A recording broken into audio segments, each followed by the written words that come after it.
chapter 2, James begins this portion of the scripture where he's talking about this idea of partiality. And partiality centers itself around this idea of biases. And when we talk about partiality, he makes a very specific call to respond to partiality in what he refers to as the rich and the poor.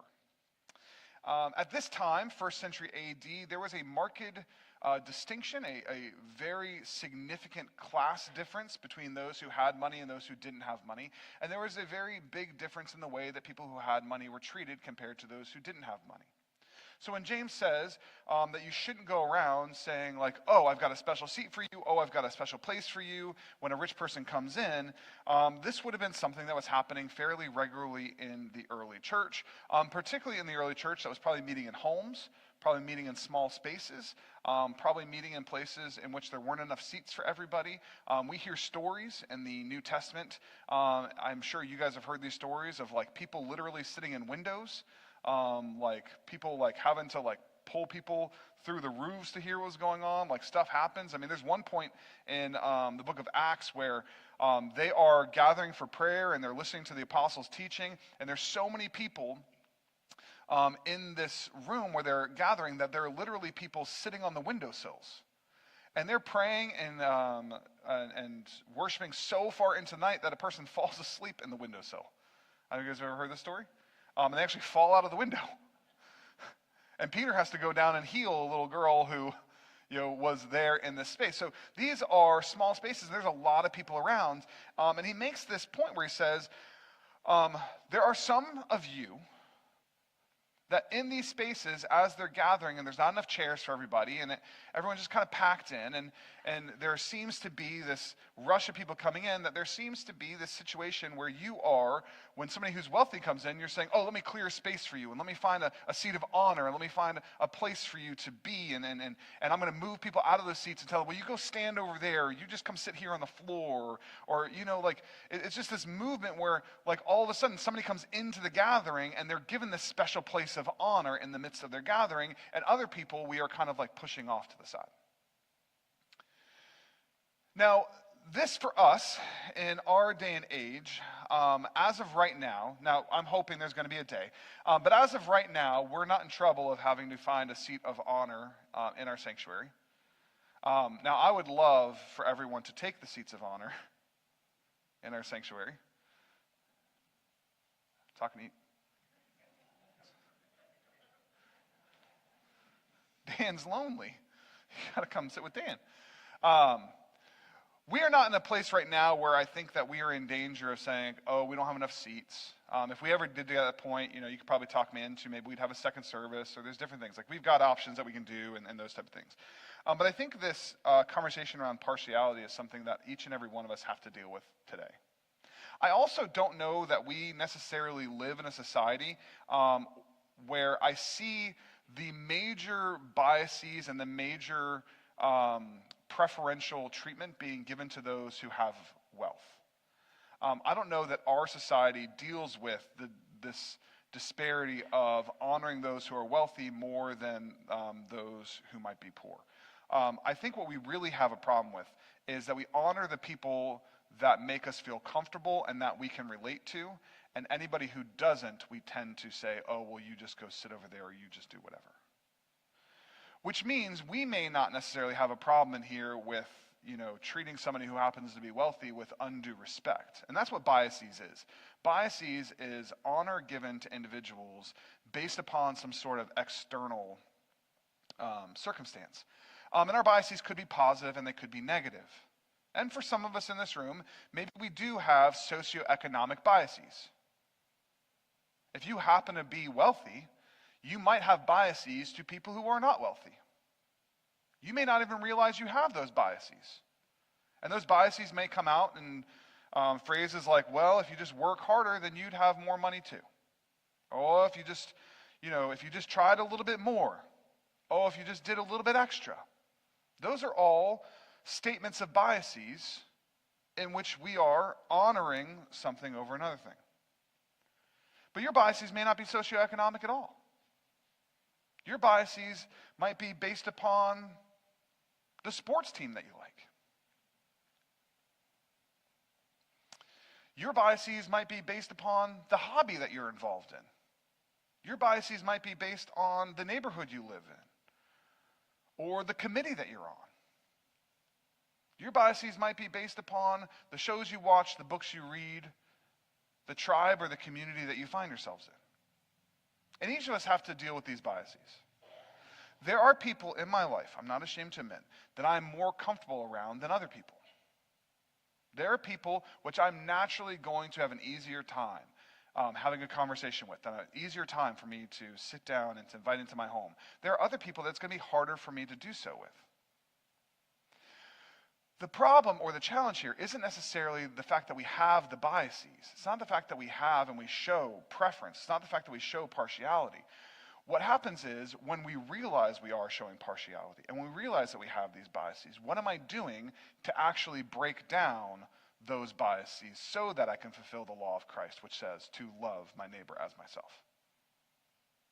So for me, if I'm going around and I have a particular group of people and a particular type of person in which I naturally gravitate towards, and I only spend my time with that person, that individual, that group, what happens is I begin to kind of create my own little kingdom, my own little bubble in the context of the community, in which I exist here and I'm not actually interacting with the community as a whole. And this can happen in any number of different ways. This can happen at your workplace, this can happen with your friend group, and it can happen here at the church as well. We can get so fixated on, well, I'm with this group, that we kind of neglect the rest of the community. Now, the thing here is, in this passage, there's nothing happening here in which this person is being singled out and treated harshly. It's not like they're saying like, oh, they look at the poor person, they say, you get out of here, we don't want you here. No. There's still a place for them in community. But notice what it says. He says, you look at them and you said, you go over there. Right? You're here, but you're here there.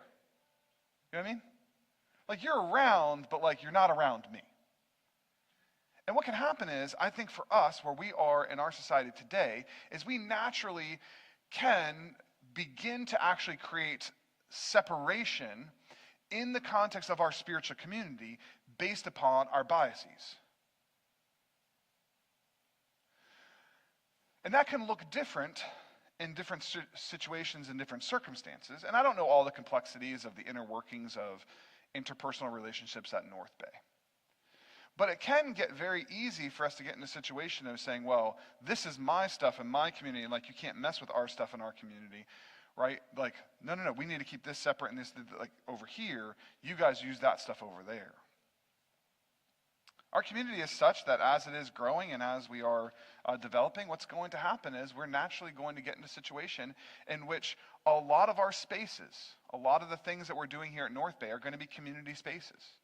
There are spaces in which are going to be used for multiple things. There are resources that are going to be used for multiple things. There are things that are going to happen in which we might have to go into your closet and take something and use it for something else. Or we might have to open up a space and use a space in a way that you haven't been using it or we haven't been using it in the past. This is going to be something that happens as a natural part of our community. And if we live in this community in which everything is separated out and everything is so distinct and put in these little boxes, then what we're actually doing is we're not creating a community at all. We're actually creating multiple communities. And the whole point of the gospel is unification, not separation under the same roof, but unification.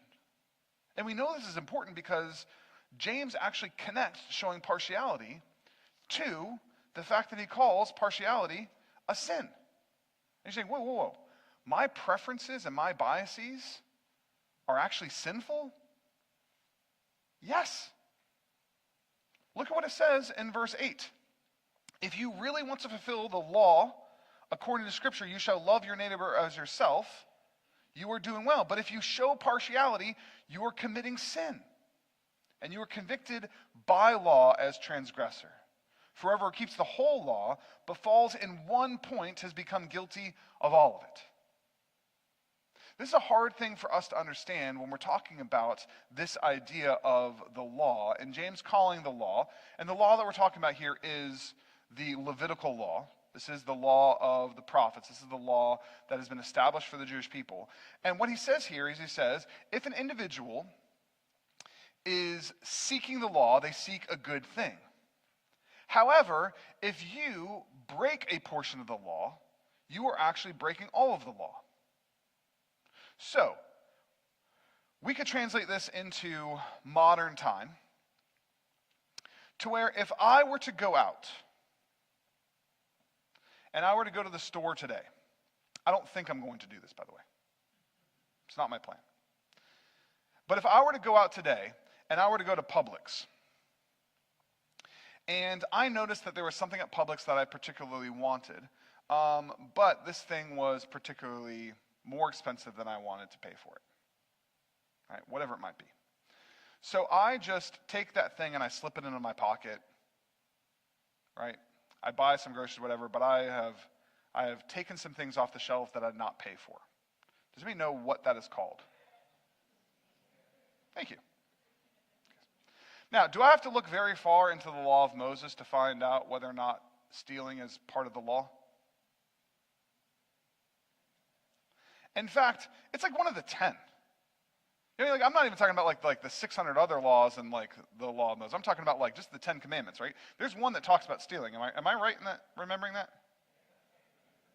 Okay, just checking. If I might have to go look at the posters that we set up in the nursery, but they've got all 10 commandments, but I'm pretty sure it's up there.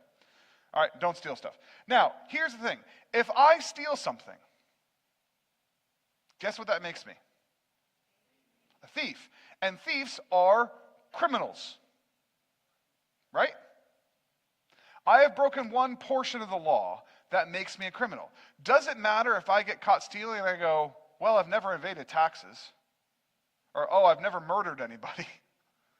The police officer is going to look at me and like, good, because they'd also try you for that. But the thing is when you commit a crime, you become a criminal. If you break the law, any portion of the law, you have broken the entirety of the law. It doesn't matter how bad of the breaking it was. It's just a fact that it is broken. Now, this isn't to say that James is trying to say here that we need to follow the law and this is a reversal on what Jesus Christ does. No. What he's trying to tell us and what he's trying to communicate to us is, throughout all of James, as he continually talks about the fact that those who have been redeemed by Jesus Christ, while they are not bound by works, because our salvation is not of works, our salvation is faith in Jesus Christ and surrendering to him, he is going to be making the argument in which he says that those who have surrendered their life to Jesus Christ are individuals who their natural desire is to actually pursue the things of Jesus Christ. And Jesus Christ himself says in Matthew chapter 5 that I did not come to abolish the law, I came to fulfill the law. And in Matthew chapter 5, the Sermon on the Mount, Jesus says the exact same thing James says here when he talks about those individuals who break a portion of the law have broken all of the law. And what we're really trying to say here is you can't keep the law because you are going to break the law. However, if you have been redeemed by Jesus Christ in the gospel, what that means is that you can do a whole lot better of a job keeping the law if you're willing to keep the commandments. Most notably, he says, keeping the commandments of love God and love people. And the amazing thing about the law of Moses, all 600 and some odd laws can actually be broken down into two categories. The capacity to love God or love people. If you read through the commandments, the 10 commandments, 4 of the commandments are about loving God, 4 of the commandments about loving people. If you look at the law of Moses, the Levitical law, half the laws are about loving God, half the laws are about loving people. So when it says, keep the Sabbath, honor God's name, do not commit idolatry, don't worship other gods. That's all about loving God. It doesn't matter what commandment I give you. If it is in relation to God, it falls under the category, am I loving God well?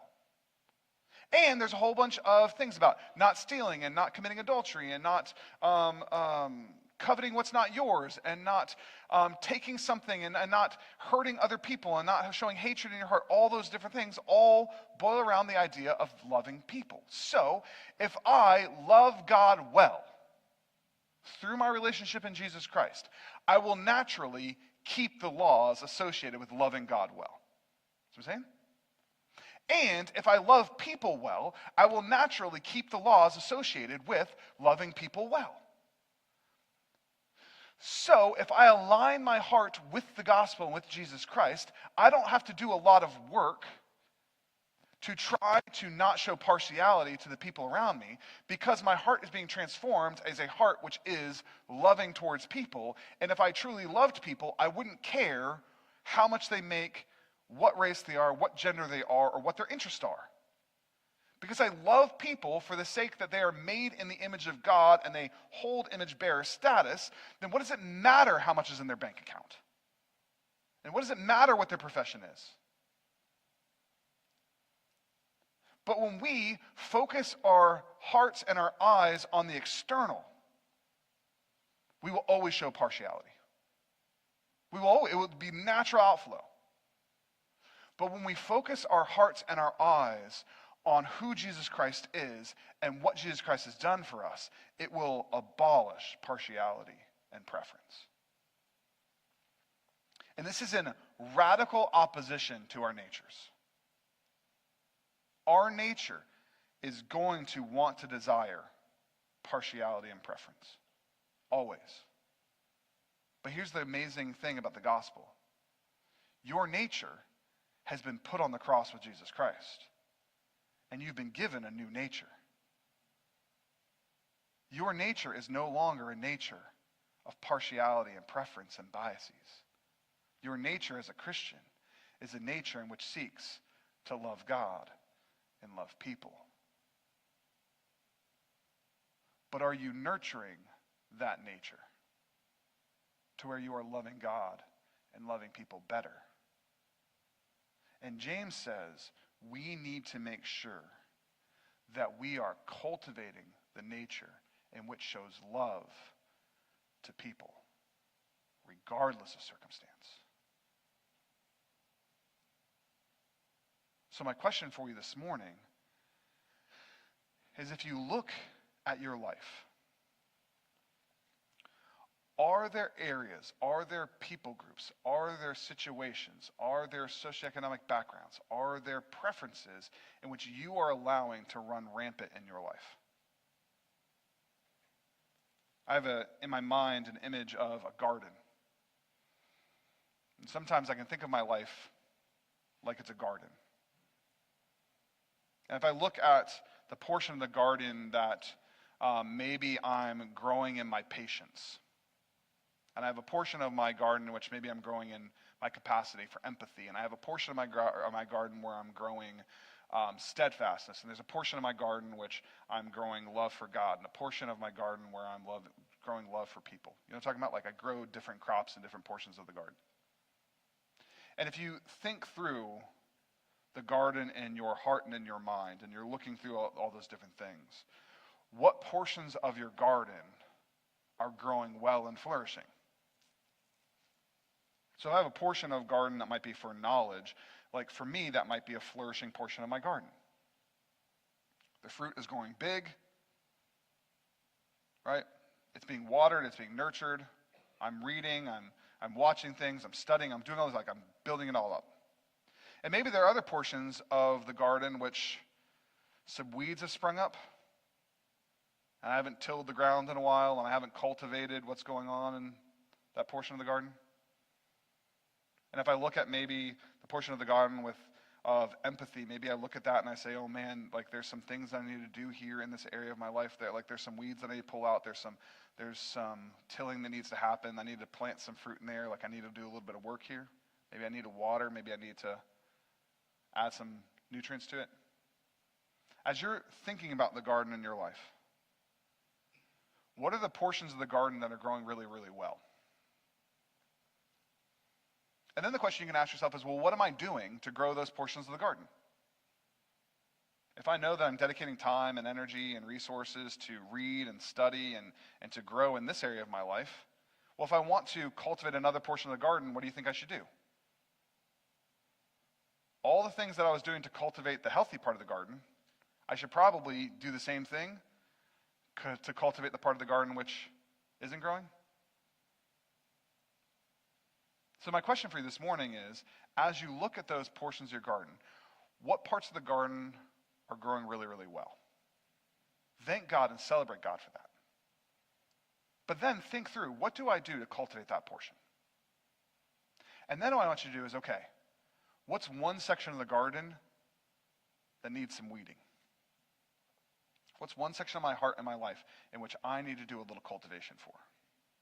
And then I want you to take the skills that you identified for the part of your life that's growing, and I want you to implement them this week in a practical, meaningful way on the portion of the garden which is